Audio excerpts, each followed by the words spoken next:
I will be most likely not getting, well, I won't be able to get Skirk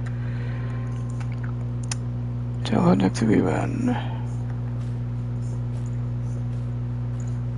So, let's continue the second part of the story quest.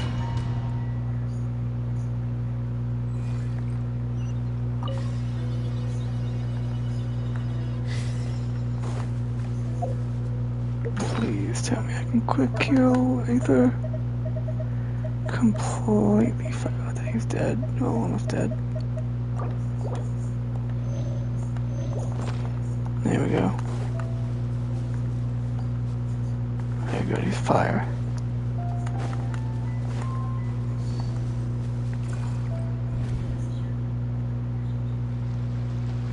Coastline. Huh. I recognize the dwelling on sand. Wait, isn't that the picture I drew for Paimon? Why is it showing up on Skirk's memory? I've always thought that, even when falling leaves don't come from the same tree, they can still form bonds of kinship when they meet. Like meteors. You both made a journey through the stars. Both travelers who have landed on a planet that is not your home. Yet, when she first noticed your presence, although she hesitated for a moment, she still chose to walk away, indifferent as ever. Why? If I think about it, it's not surprising at all after what happened at One Restaurant. It's obvious he prefers to disappear from other people's lives. She hasn't seen Child in years either. Doubt she's ever made a connection with this world of her own volition. What I'm seeing now is a microcosm of her entire life. Seems like you've answered your own question. Skirk sees herself as a trespasser in this world. She's made a conscious choice to avoid altering its path. But the reason for that decision stems from events much earlier on in her life. Let's keep going. It's still a long way to the source of the river.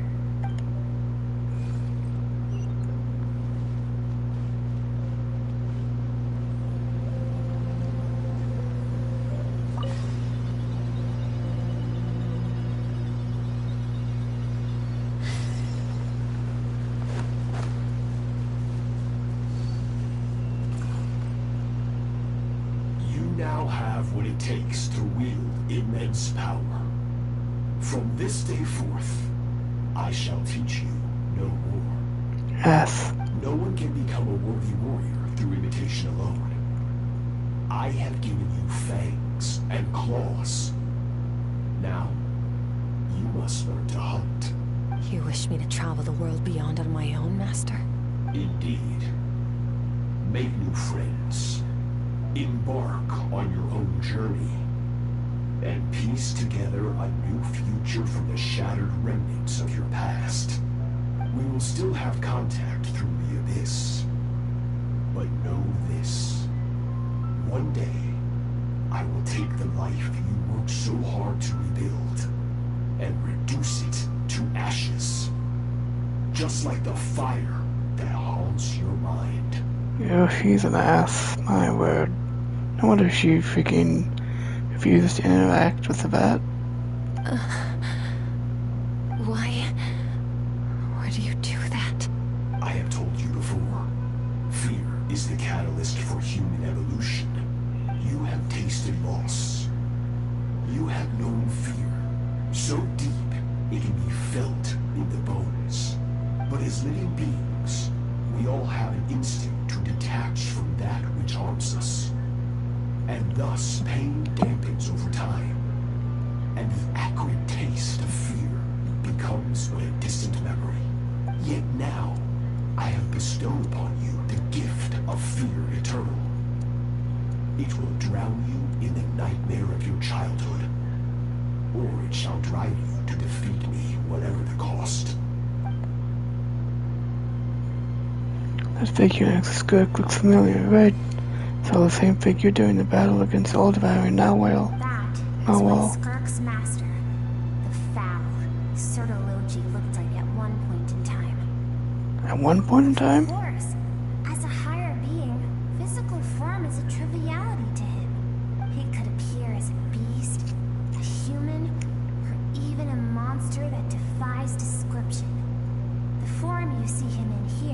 clad in abyssal armor is the one he usually wears when traveling through the stars. Used to think Sotology and Skirk were just master and disciple, like Skirk and Child. Now I see why Skirk chose to distance herself from humanity. Sotology told her to put down roots here, while at the same time threatening to destroy whatever life she managed to create. For certain reasons, I need to bridge the power gap between me and my master as quickly as possible. But first, I need to understand the source of his strength. To do that, I need to follow in his footsteps, walk the path he once walked. And somewhere along the way, I'll find out how to defeat him. That is my sole focus and purpose.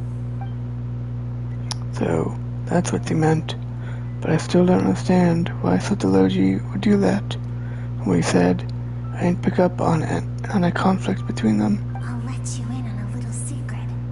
The real Sotology is terrifying. The real Sotology? The scope of his power is impossible to understand until you experience it firsthand. It is absolute. The power to crush all things. Shall we keep going?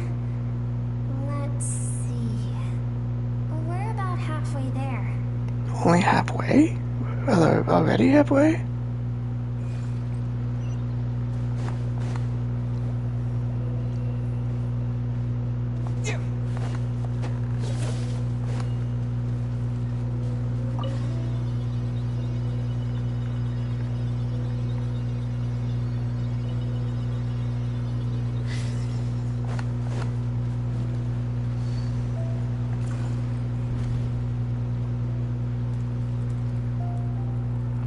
This must be Skirk when she was a kid. You've made it quite a ways already. This is Skirk, when she first began training under Sotology. I have set your broken wrist. Tomorrow, you're to train twice as hard. No tears this time. Good. Attempting to garner sympathy through tears is a habit of the weak. A pitiful, useless ploy. That's not what tears are for. Can I ask a question, Master? Why did you save me? I keep thinking, maybe it would be better if I had died. I wouldn't be haunted by that fire all the time. I wouldn't have to go on like this. I saved you because I have a plan for you. It has been too long since I fought a battle that demanded my full strength, and I hunger for it. Every so-called genius and prodigy I have faced has crumbled like sand underfoot. Before me, even fate bends the knee. So, I will teach you everything I know. Train me by whatever means necessary, in the hope that one day, you might surprise me.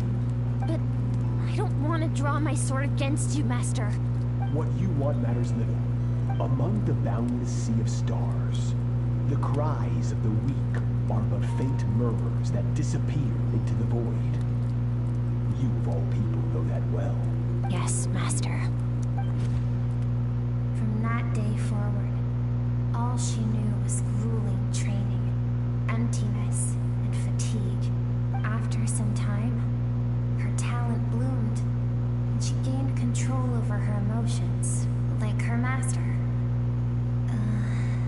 How should I put it? It was not that human emotion disappeared from her heart, but that reason came to dictate all she was allowed to feel. I suppose it was at this point that she became the Skirk you know today. So, Sotology saved Skirk from a disaster when she was a child, and never even tried to hide her ulterior motives. I suppose that leaves one final mystery. What really happened with the disaster back then? Sotology's final words to Skirk were cold and cruel, but Skirk's reaction made it seem like it was a truth she knew all too well. I have a feeling it all comes back to what happened back then. We're nearly there. I almost don't want to reach the end.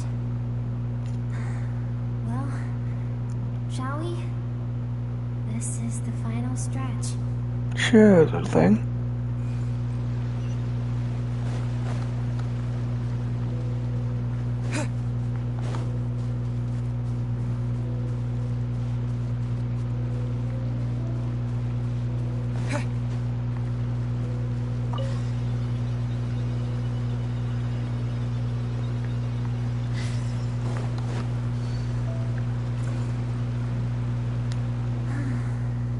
These are Skirk's happiest memories.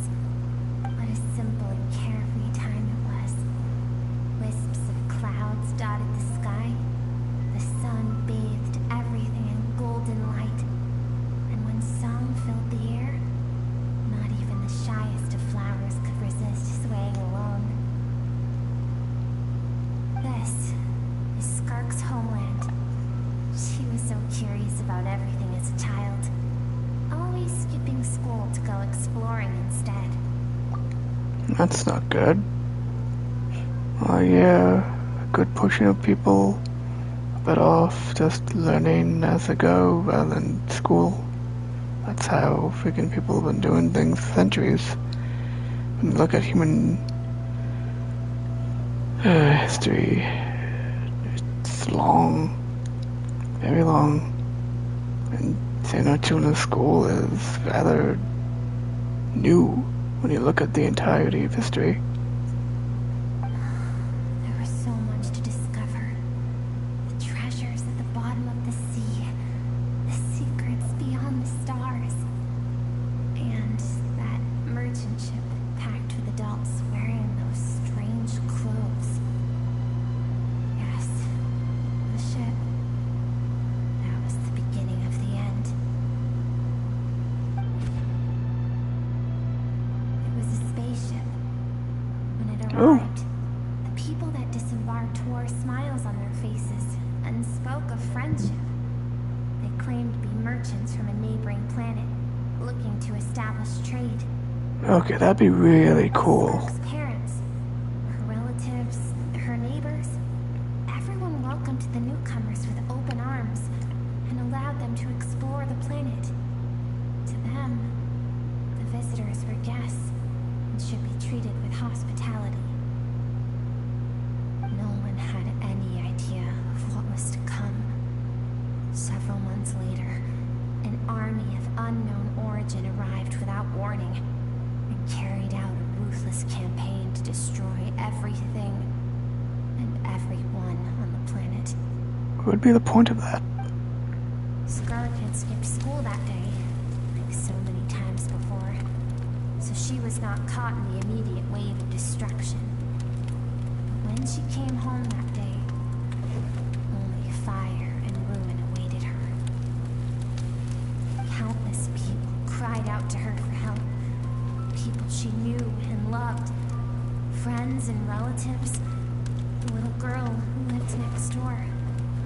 The shop owner with the bad leg. The bad-tempered teacher she had made fun of just that morning. Their lives were discarded like worthless trash as the fire consumed one life after another. Skirk was helpless. All she could do was run. And so she did. She kept running until an unexpected figure crossed her path. If Sertology hadn't been there in that moment, the fire would have claimed her life too. And there she would have remained, left to rot in the scorched earth, with no answer as to why any of this was happening. So why did these people destroy our homeland? Was it all Sertology's doing? Because she and her people were seen as a threat. As the initial merchant ship explored the planet, they discovered that it hadn't always had the condition to support life. Yet there was evidence of human activity, even during the periods of extreme heat or cold in the past.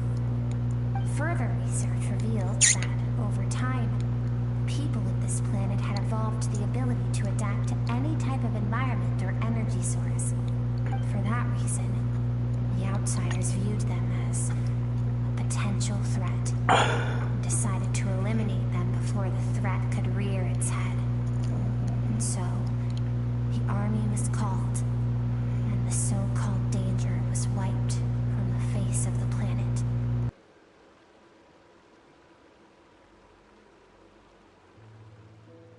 Senseless, isn't it? Deemed a threat because of a gift they didn't even know they had. Perhaps it was their own innocence and kindness that doomed them. But in the end, that was lost to the blaze as well. If those with power get to decide good and evil, then all you can trust is the sword in your hand. And so, before death could claim her, she ran. She ran and never stopped.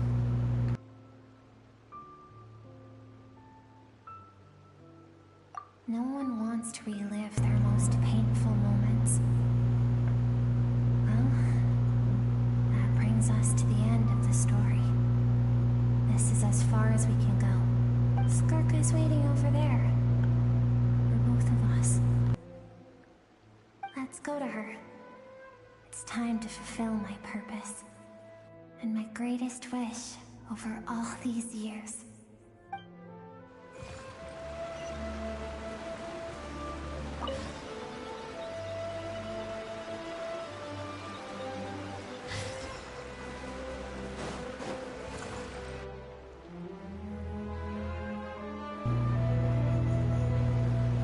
Oops.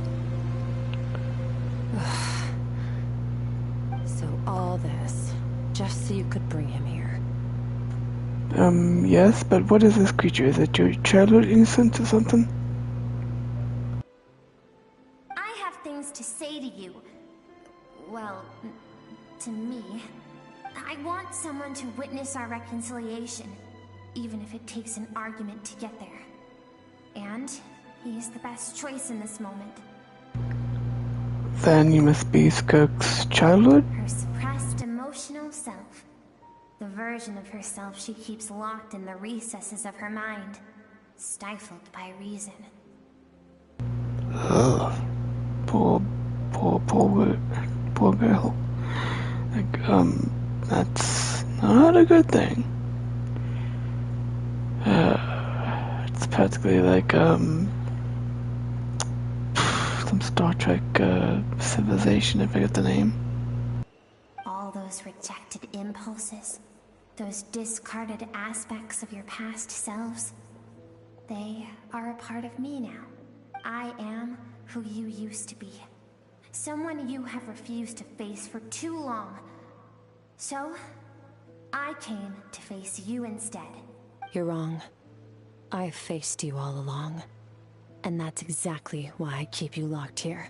Your existence makes me weak. Moments of joy and longing are when we are most vulnerable.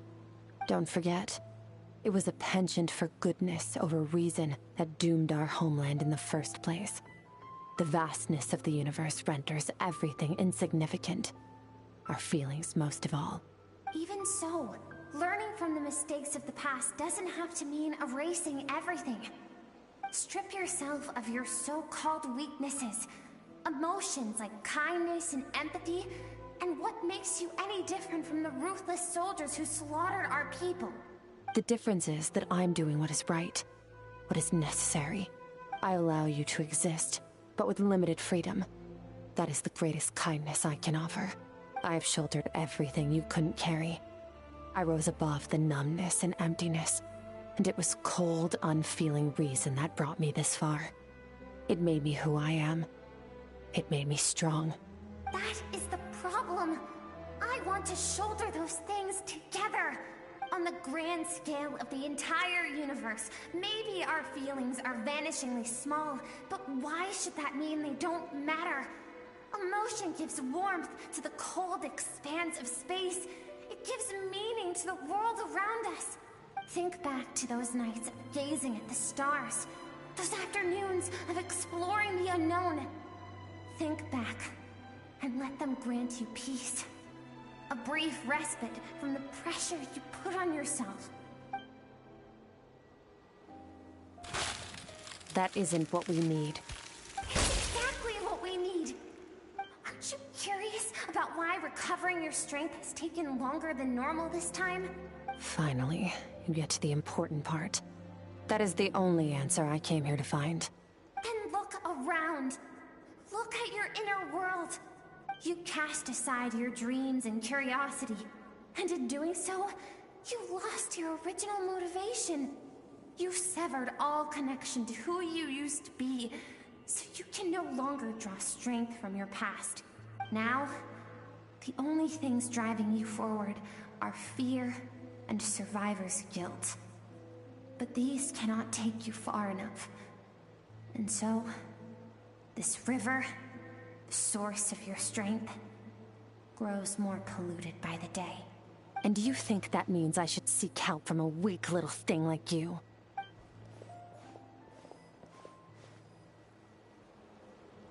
Your emotional self isn't weak.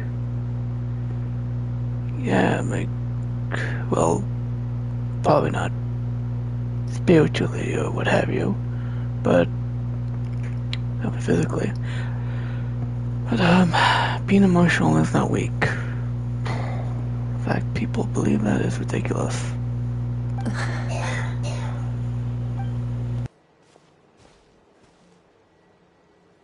The fact that she's transcended time and broke free from her constraints to come and face you, that proves it. Thank you for saying that. I knew bringing you here would be the right choice. To be honest, I'm not here to argue with you. This isn't about who's right or wrong. And in fact, I agree that in order to make it through the wake of that tragedy, we had to distance ourselves from the pain through reason over emotion. But what is right at one point in time isn't always right forever. I know you will never forget that fire. I know the fact that you were the sole survivor fills you with guilt. And I know that among the voices that haunt you, mine is there too. Because deep down, you know that you didn't turn out to be the person you wanted to be. All those unfulfilled hopes are like knives to the heart. And I don't want you to hurt anymore. So even if you can't accept me, I hope at least that you can let go. I keep thinking, maybe it would be better if I had died. I wouldn't be haunted by that fire all the time. I wouldn't have to go on like this.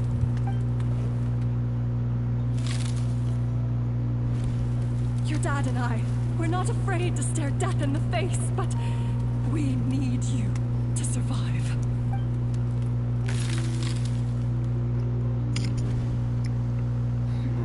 I'm sick of being a kid. There's so many amazing things out there. And I'm ready to see them all.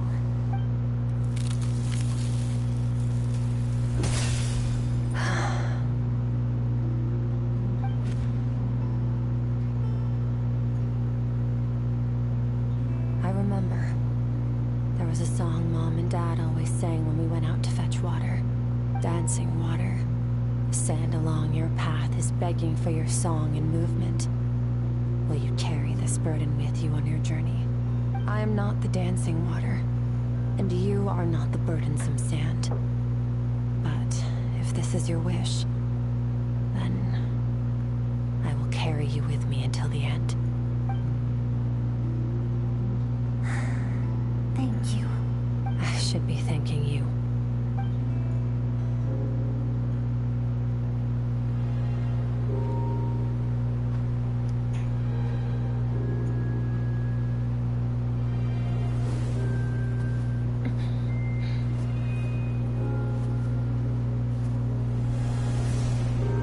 Run, Skirk, run! Remember, leave no one alive! Heed my words, Skirk. Let fear take root in your soul. Did you survive? Why was it only you? Skirk, did you become a positive light in this world?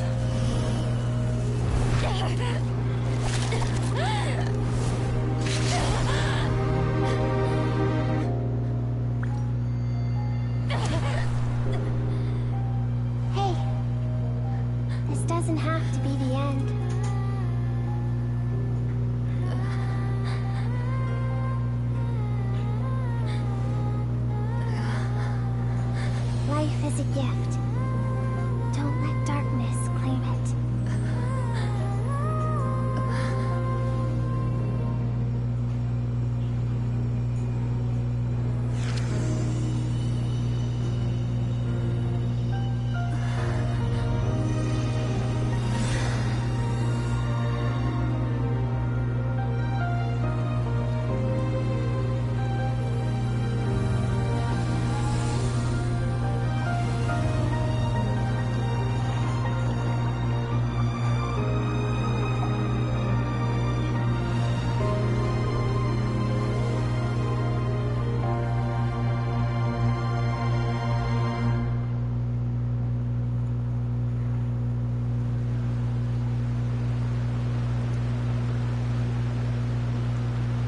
So, you saw my memories then.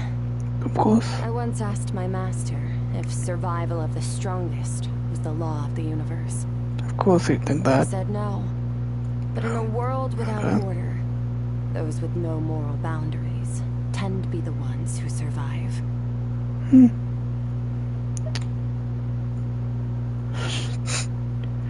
I thought you're just too powerful for your own good, so you live just in a too much of an easy mode from taking him to that. That's why, after hearing his answer, an idea came to mind. An idea that, one day, I would create a new world order. One in which there would never be another tragedy like that fire. One in which power was not the law of the land.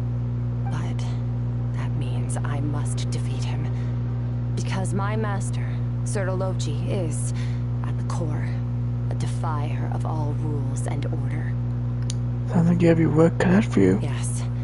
And not just because of the gap in our abilities, but also because I have no reason to see him as an enemy.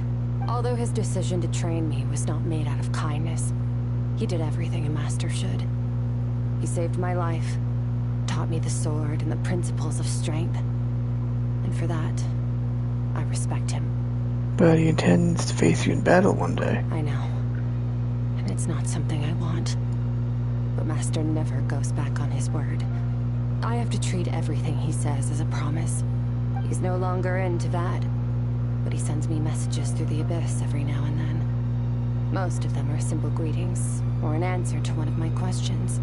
Every time I hear from him, my heart skips a beat. And I wonder if this is the moment where he'll finally appear before me and tear down everything I've built to pieces. Maybe that means I do live in eternal fear, just like he said. Yes, I respect him, but I'm also afraid of him. And for that reason, the pursuit of strength consumes every moment of my life. I don't know what Master has planned, but I have to be ready. Then I'll help you. Maybe Lamine will eventually too. Help me? Why? This isn't your fight. Well, you're my friend. Because if we want to build the world we both want to see, everyone has to be willing to fight for it. If we all do our part, we can make the entire universe a kinder place.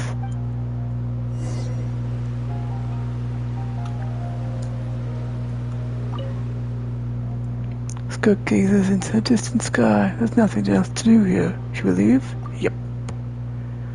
Gonna move on either.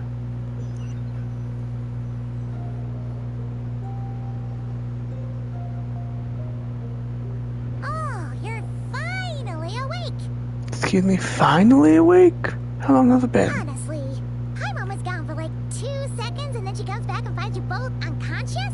Oh, you scared Paimon half to death. You're both okay, right? What does Yep. it look like? Couch. Looks like you have strength back, and you look stronger than ever. Only water from the source can cleanse the rot and filth that flows from the past into the future. I taught you to incorporate the experiences from your journey into how you fight. I suppose what happened today will become an inseparable part of who I am.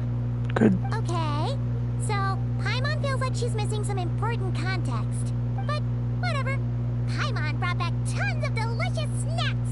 Let's Why not? All right. It's about time we finished what we started. Sure. We're gonna deal with this thief for good, right? Let's show him what we're made This of. time, I'm not going to tell you to hold back. But having digested even more power in the meantime, he's going to be tougher than before. The good news is, we have no reason to pull our punches this time. So, let's go. Same place as last time. Alright.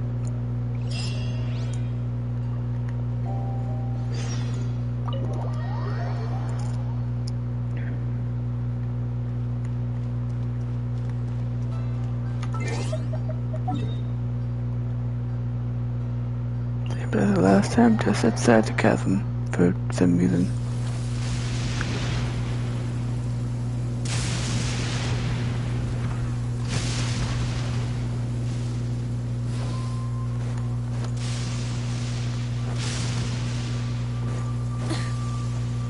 Rise with the sun!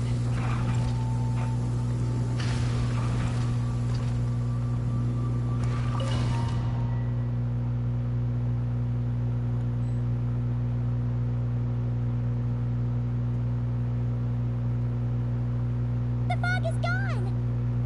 Good, I guess. Oh, whoa. Wait, isn't that the form the all-devouring narwhal changed into? How come he knows that, too? That's what the fowl used to look like. Really? So, you're telling Paimon that giant whale and this guy can both turn into the fowl? How does that work? Yeah. It's a subconscious instinct. Any intelligent being who longs for his level of strength is bound to mimic his appearance. It's a natural response after encountering someone as powerful as Master. To them, he represents ultimate power. We know the person before us has encountered Master, and we know he stole a portion of my power. So it's not surprising that he would assume this form. Okay. Oh, the closer Paimon looks, the more intimidating it gets. Nervalette isn't here this time, so it's up to us. He won't have the nerve to steal again after we're done with him. Let's teach this guy a lesson. Sure. Why not?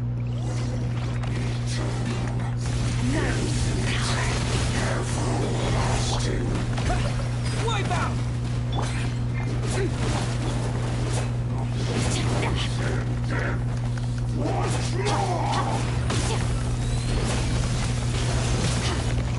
Kinda have to wonder if there truly will be a Genshin 2. Will we be just land hopping instead of staying in one place? Go! Haven't forgotten your training, I hope.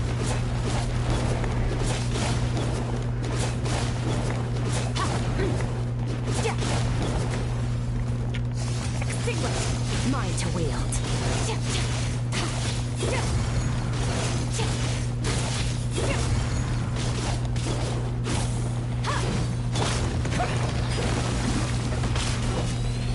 Go! Yeah!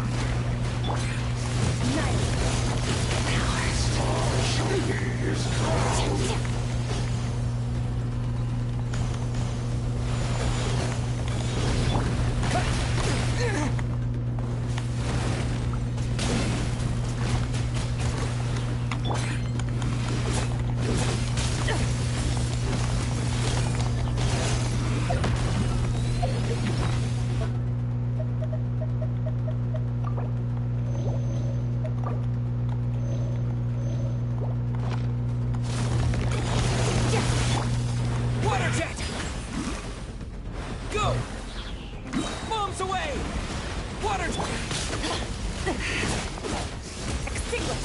Mine to wield.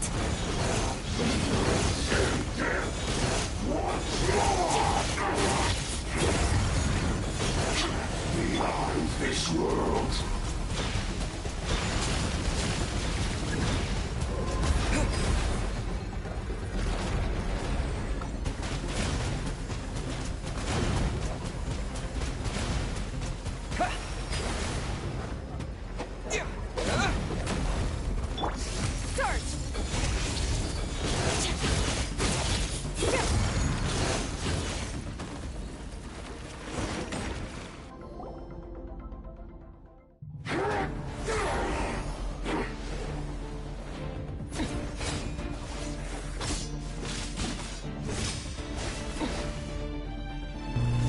Cool fight.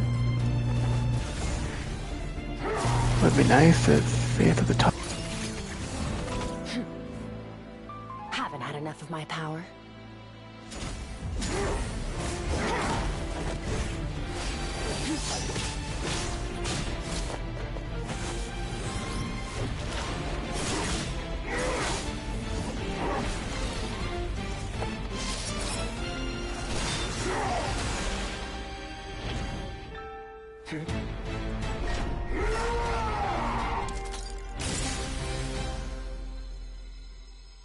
Well then, let's see how much more of this power you can handle.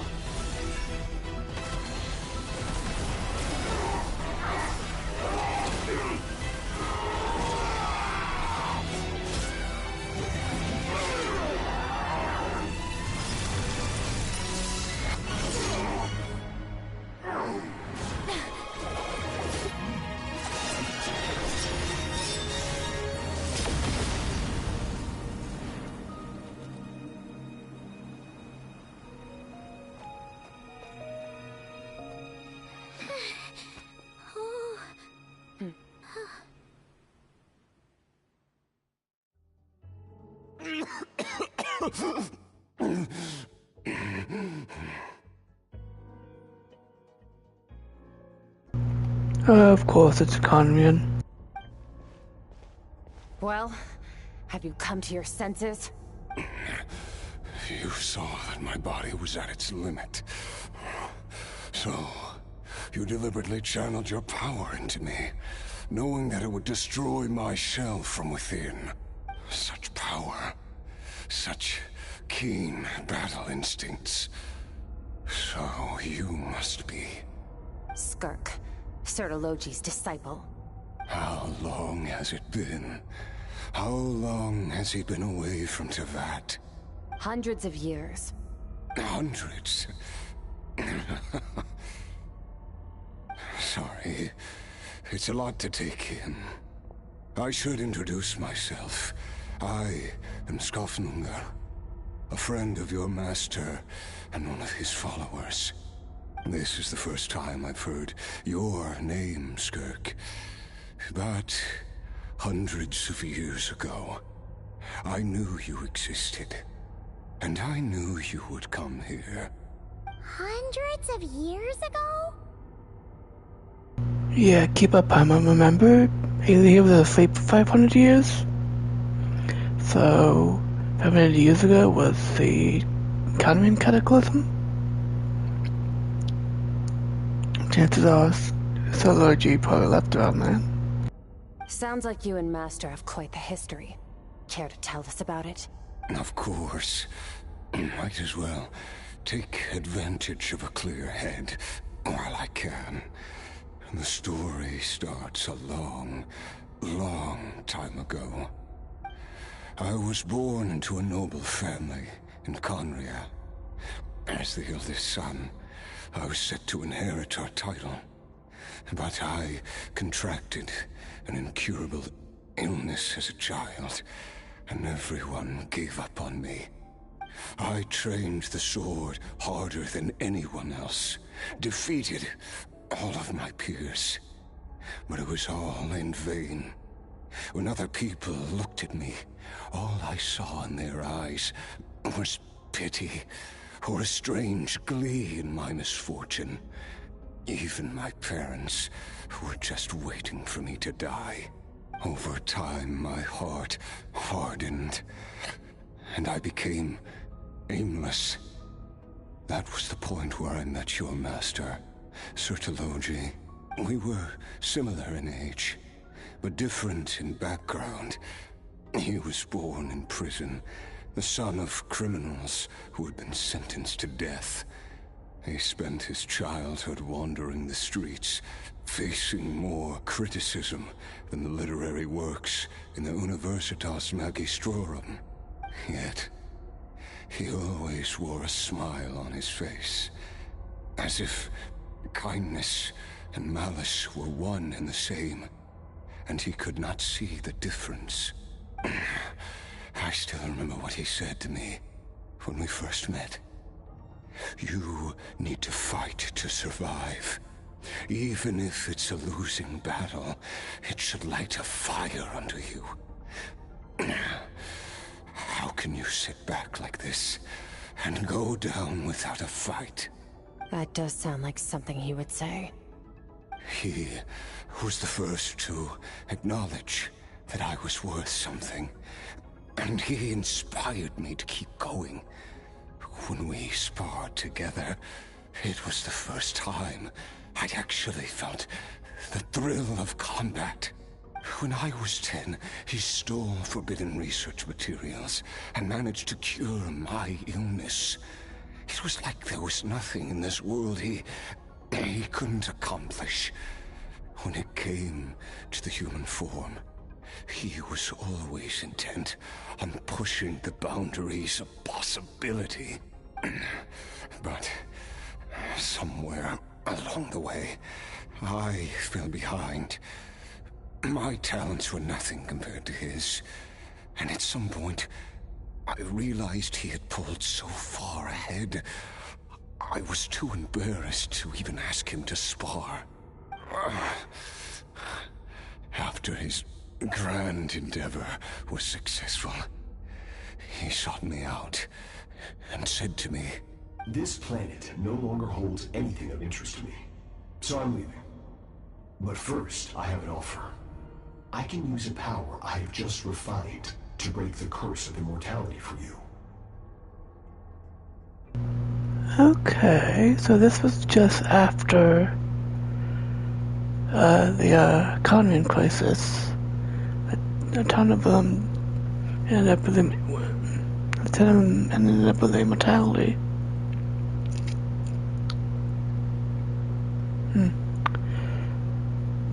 So,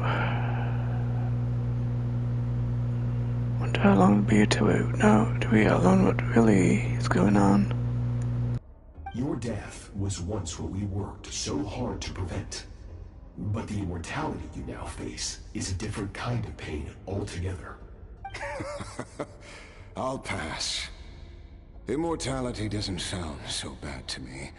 Since I can't die, it means I have an infinite amount of time to get stronger. Maybe I'll finally catch up to you one day, and we can spar like we used to. Are you sure? I cannot say when I will return. Your body, or rather, your soul, might not be able to withstand this curse. All I can do is try. After all, a wise man once told me, people need to fight for their own survival. Wise indeed. Nevertheless, if you grow weary of the pain of immortality, and wish to experience a good sparring match before you wither away, seek out my disciple. Disciple? Never thought I'd hear that word coming from you. Nor I. But Betwixt said I was destined to find a disciple out there in the universe, and bring her to Tibet. You know as well as I, Betwixt's prophecies are never wrong. So who's this Betwixt? And why does it sound more like a dragon's name? Well, now I'm curious about who this disciple of yours will be. All Betwixt said was that one day, the stars shall bow in her honor. Sounds pretty impressive. Of course. Only the most outstanding people would have the right to become my disciple. The sound of him talking, he sounded like he wasn't as much of an asshole as he currently is, according to what Skirk has said. Still self-assured as ever, I see. But you're not wrong. I'll be leaving then. Oh, and if you are serious about getting stronger, I left you a little gift in the primordial sea. As I've said before, walk whatever path you want. Freedom means even the wicked get to make their own choices. Waiting for me in the primordial sea was the all-devouring narwhal, already beaten into submission by Sertologi. In its weakened state, I was able to cut off part of its flesh and sew it into my own heart. Your heart? That sounds like torture. How did you even survive that? Immortality, Paimon. Immortality. Because, of course, I bear the curse of immortality. So, you used the curse to turn yourself into a vessel for power. Even with that whale's ability, devouring power like that is not something the human body can withstand. With your body and soul constantly at the breaking point, it was the curse of immortality that sustained you. But that is not the path to strength. You have to pour your heart into it, work for it, dream of it. Instead, you stole something that didn't belong to you, and it backfired. You're right. I should have known better, but I had already pushed myself to my limits, and he was still miles ahead of me. So I had to take a leap of faith. I miss your master. I miss the days when we were all together, troublemakers without a home. I don't regret the choice I made. But if you'll allow it, I do want to apologize. To both of you. After the beating we just gave you, I think we can call it even. You're an interesting one as well. Sertologi's disciple. That's a lot to live up to. It can't have been an easy experience. I know what he's like. He rules with an iron fist, using despair and fear to force you to catch up to him, all the while standing ever out of reach. We're like mountain climbers in the dark, never knowing how much higher we have to climb, or when we will see the sun again. True. But I made up my mind long ago. No matter how dark it gets, I will not give in to despair. I will overcome it. Besides, after hearing your story, I suspect what Master really wants is not a battle that demands his full strength, but rather a defeat without regrets. Oh? Since you're his friend, you must have some things in common. First time we came here, when you stabbed me through the fog and stole my power, I felt no emotion coming from that spike. But when you had to devote all your strength fighting me just now, I could feel joy and passion emanating from your blade. It was the joy of a researcher discovering the truth of the world, the joy of an artist uncovering a temple of wonders. Interesting. I'm certain I didn't express those emotions outright. Yet you were able to read them from my blade, like a glimpse into my inner world. You're right. That battle brought me an unbridled sense of joy, and my defeat brings me no regret whatsoever. Exactly. I think Master also craves a battle like that. One where his opponent forces him to use all his strength, unlock the extent of his potential, and transcend his own limits. A battle to end all battles, after which all can come to an end, including, perhaps, his life. For that very reason, good and evil are meaningless to him. He has one purpose, one goal: to complete himself. It's one of the secrets to his strength. Perhaps you're right. Perhaps that is his call. What a battle that would be. Oh, to witness such a... Are you okay? I think the curse of immortality is finally killing him, which should be impossible, but who's to say? Maybe his health has been horrible ever since he took in Norwell. Too many different kinds of power are surging through my body. The curse of immortality allows it all to coexist, but it does not remove the pain. I won't be able to hold on to my sanity for much longer. What a shame. I would have loved to witness that battle. Sertologi once offered to free me from this curse. Now, I must ask that of you, Skirk. Can you release me from the pain? I can, but not through death, if that's what you were hoping for. It's not a suitable punishment for your crime. As an alternative, I can take your consciousness, along with all the power you've consumed, and smash it to pieces. The impurities will dissipate, and under the curse of immortality, your mind and body will regenerate. When that process is complete, you will be back to who you were before, no longer tortured by powers you can't control, but it will be a time-consuming and painful process. The decision is yours to make. I accept. And who knows? Perhaps I'll wake up in time to witness your great battle with Sertologi. I have faith that you'll be able to stand against him one day. Though I know it'll be a long and arduous road if we are climbers in the dark. It appears the dawn has finally broken for me. But your ascent continues. At least, it looks like you are not alone on your journey. I will reach the top of this mountain, no matter what it takes.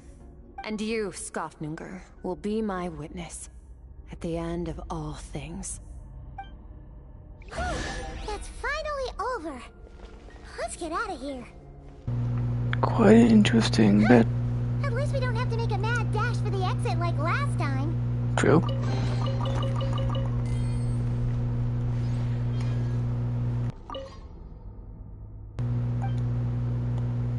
Yep, we're leaving.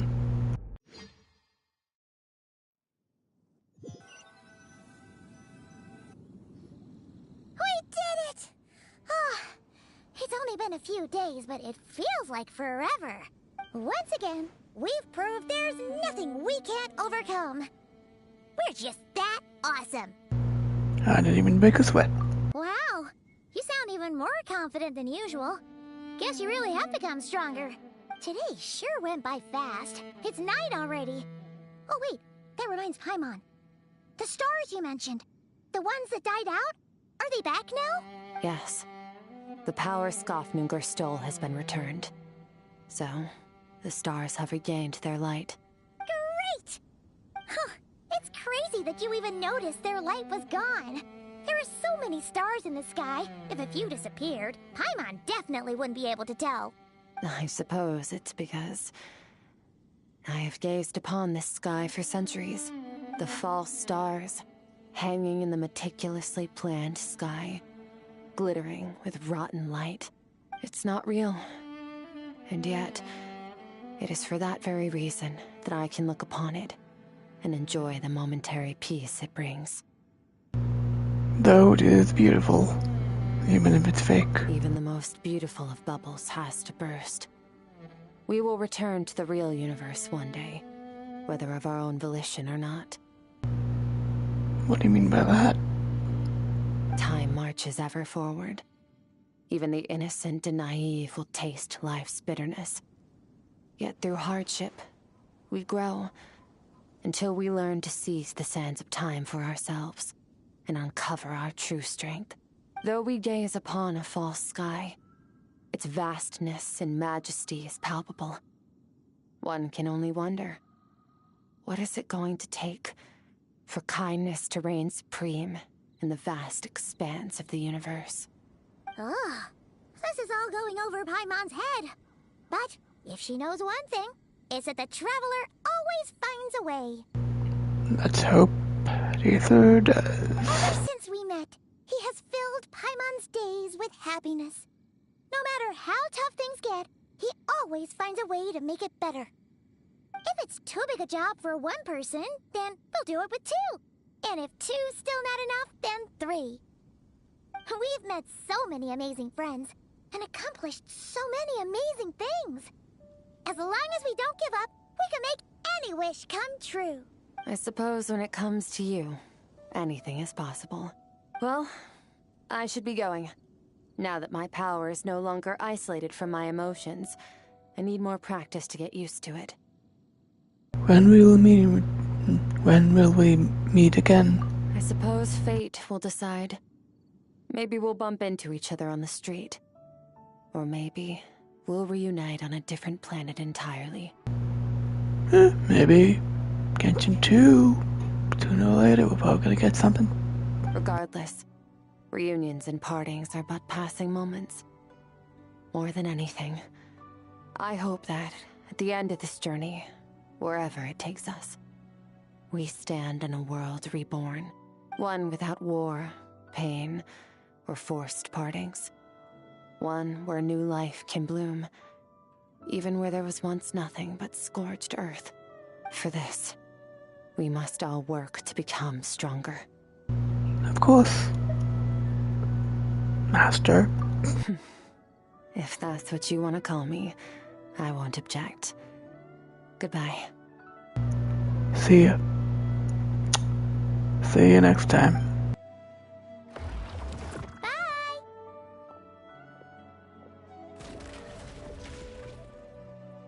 Is it just Paimon, or is she being nicer than before? We definitely count as friends after all that, don't you think? Who knows? Hey! What do you think about camping here tonight? There's nothing quite like sleeping under the stars. True, but camping, really, Paimon? We'll just go in our pot. Come tomorrow, we can continue our journey.